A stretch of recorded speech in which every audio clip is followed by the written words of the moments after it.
Olá, seja bem-vindo ao nosso canal. Nessa oportunidade, quero convidar você a analisarmos juntos um texto bastante significativo da Palavra de Deus e que certamente provocará em você profundas reflexões sobre as consequências que a desobediência traz sobre a vida do ser humano. Gênesis capítulo 3, no verso de número 10. Enquanto você certamente procura o texto em sua Bíblia, quero convidar você a curtir, compartilhar e deixar o seu comentário. Gênesis capítulo 3, no verso de número 10. Ele respondeu: ouvi a tua voz no jardim, e porque estava nu, tive medo e me escondi. O texto que nós acabamos de ler está dentro de um contexto maior relacionado à narrativa do capítulo 3 do livro de Gênesis, que trata sobre a queda do homem. Nesse contexto, ou nesse ponto específico do texto, nós estamos tratando das reações ou consequências do pecado após a desobediência de Adão e Eva. Você conhece o texto? O capítulo 3 narra a maneira como a serpente, conversando com a mulher, leva à desobediência. Consequentemente, ela também oportuniza essa desobediência a Adão e ambos acabam se afastando do princípio da obediência que Deus havia estipulado para ambos. Nesse contexto, assim que eles percebem as consequências do erro que haviam cometido, o erro da desobediência, a Bíblia diz que eles se afastam de Deus e se escondem. Ao ouvirem então a voz do Senhor, e sendo eles procurados por Deus, Adão então apresenta essa declaração. A grande pergunta que esse texto acaba nos provocando é por que Adão teve medo? Uma boa proposta para responder a essa pergunta estaria no livro ou na epístola, primeira epístola de João, no capítulo de número 4, no verso de número 18. No amor não existe medo. Antes, o perfeito amor lança fora o medo. Uma vez que João declara que o amor ou no amor não existe medo, antes o perfeito amor lança fora o medo, o texto de Gênesis capítulo 3, no verso de número 10, ganha uma outra dimensão. Fica claro o fato de que nesse momento da relação entre o divino e o humano já não existia mais o amor principiado na criação. Até o momento em que Adão e Eva tomaram a decisão de desobedecer a Deus, você consegue perceber de forma muito clara no texto que há uma relação mútua entre eles. Essa relação e esse relacionamento favorece não somente o estabelecimento do amor, mas sobretudo a manutenção deste. Uma vez que quando você analisa qualquer tipo de relacionamento ou a construção de um relacionamento, você notará com bastante facilidade que qualquer tipo de relacionamento segue uma linha progressiva, onde o primeiro passo é o contato gera o relacionamento gera o conhecimento gera normalmente a confiança, e a confiança, por sua vez, gera o amor, e o amor a obediência. Uma vez que Adão e Eva haviam desobedecido a Deus, essa linha ou esse processo do contato à obediência se rompeu. E não havia mais neles atitude de obediência. Logo, se não há obediência, não há amor. E se não há amor, não há confiança. Se não há confiança, não há conhecimento. Se não há conhecimento, não há relacionamento. Se não há relacionamento, não há contato.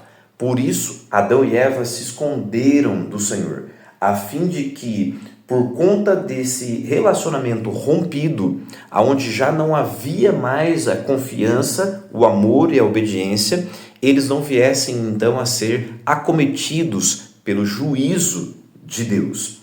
Quando você vai ao comentário de Benson, por exemplo, ele ressalta o fato de que Adão confessa a sua nudez, que era evidente, mas não faz menção de seu pecado.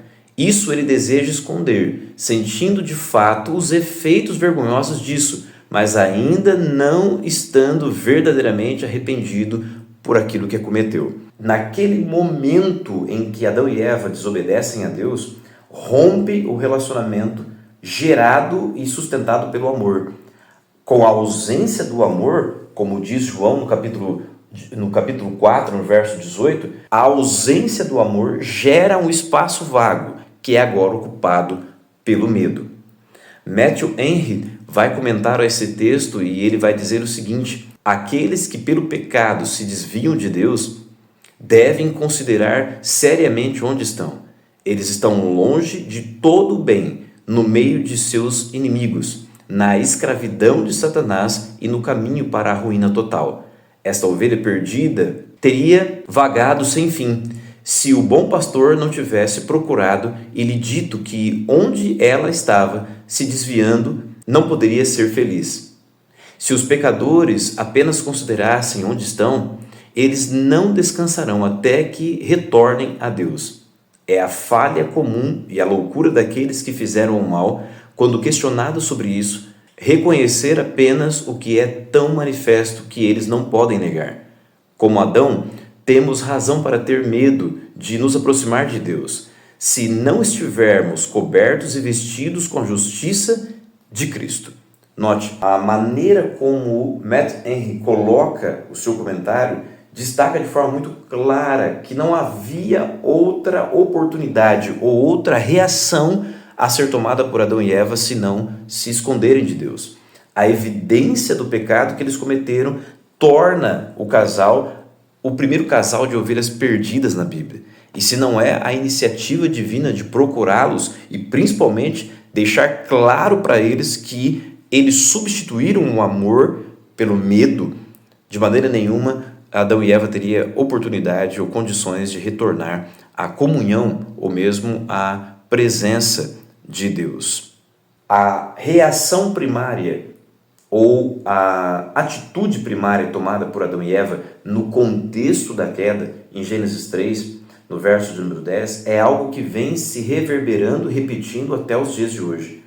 Não é difícil você encontrar momentos na sua própria vida em que você, por ter feito algo que contraria a vontade de Deus, logo desobedecendo o imperativo divino, você, ao invés de buscar a Deus, você tem a atitude de se esconder dele. Quantos são aqueles que hoje, por medo das possíveis penalidades da culpa e do pecado, ao invés de caírem aos pés de Cristo, fogem de sua presença, de sua igreja, ou mesmo da presença daqueles que buscam orientar, corrigir e instruir? Ao erro cometido por Adão e Eva no início da criação ou no início da existência humana continua tendo efeitos negativos até os dias de hoje. Quando você vai ao comentário bíblico adventista, falando sobre o texto de João, ou a primeira epístola de João, capítulo 4, no verso 18, o autor diz assim: João se refere aqui ao medo covarde e não ao temor do Senhor, desejável que todos os crentes o possuam. O medo destacado aqui é o oposto da ousadia e não terá lugar na mente do cristão.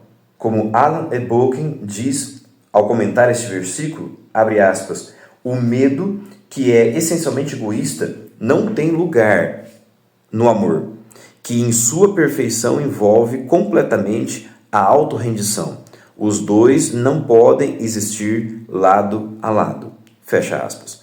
O autor do comentário ainda vai destacar, por outro lado, o amor perfeito, a palavra amor ocorre 3 vezes nesse verso. O apóstolo fala do amor cristão, que já foi aperfeiçoado por cada um deles. Nesse contexto, ao afirmar que o amor ou o perfeito amor lança fora o medo, o autor ainda complementa: o amor perfeito, que está centrado em Deus, não pode tolerar o temor servil e não precisa dele, pois se Deus é por nós, quem será contra nós? Conforme o que está escrito em Romanos 8, versos 31 a 39. Aquele que verdadeiramente ama não tem medo de Deus e não precisa temer as artimanhas dos homens. Logo, o texto de Gênesis capítulo 3, no verso de número 10, bem como a maneira como ele é amplamente e profundamente explicado em 1 João capítulo 4, verso de número 18, nos deixa claro que a cada momento, assim como foi com Adão e Eva no princípio, a cada momento que desobedecemos à imperativa vontade de Deus, fazendo a nossa própria vontade, isso nos leva ao pecado, à desobediência. A desobediência resulta, de forma consequente, no medo das consequências que a desobediência proporciona. E isso faz com que nos afastemos de Deus. A não ser que busquemos a Deus de forma sincera, reconhecendo o nosso pecado, confessando a nossa culpa e, sobretudo, aceitando a sua vontade sobre a nossa vida, de maneira nenhuma poderemos amar a Deus de forma sincera, a não ser que reconheçamos diante de Deus a nossa culpa, o nosso erro e o nosso pecado. Aceitemos a sua vontade sobre a nossa vida, o seu perdão e a sua graça. De maneira nenhuma experimentaremos, como diz João, o perfeito amor que lança fora o medo. Que Deus possa abençoar a sua vida para que, independente das circunstâncias, independente dos problemas que você possa enfrentar, independente dos erros que você possa cometer, você nunca se esqueça, se porventura vier a cair, que você caia aos pés de Cristo. Não se esconda de Deus, não fuja de sua presença. Pelo contrário, aceite o seu amor, a sua misericórdia e a sua graça e permita que Ele faça você experimentar o perfeito amor, que de fato e de verdade fará em nós e por nós aquilo que nós não podemos fazer. Que Deus o abençoe. Se esse conteúdo foi útil para você, quero convidá-lo a deixar o seu like, compartilhar e deixar o seu comentário também, para que mais e mais pessoas tenham acesso a esse conteúdo. Deus o abençoe.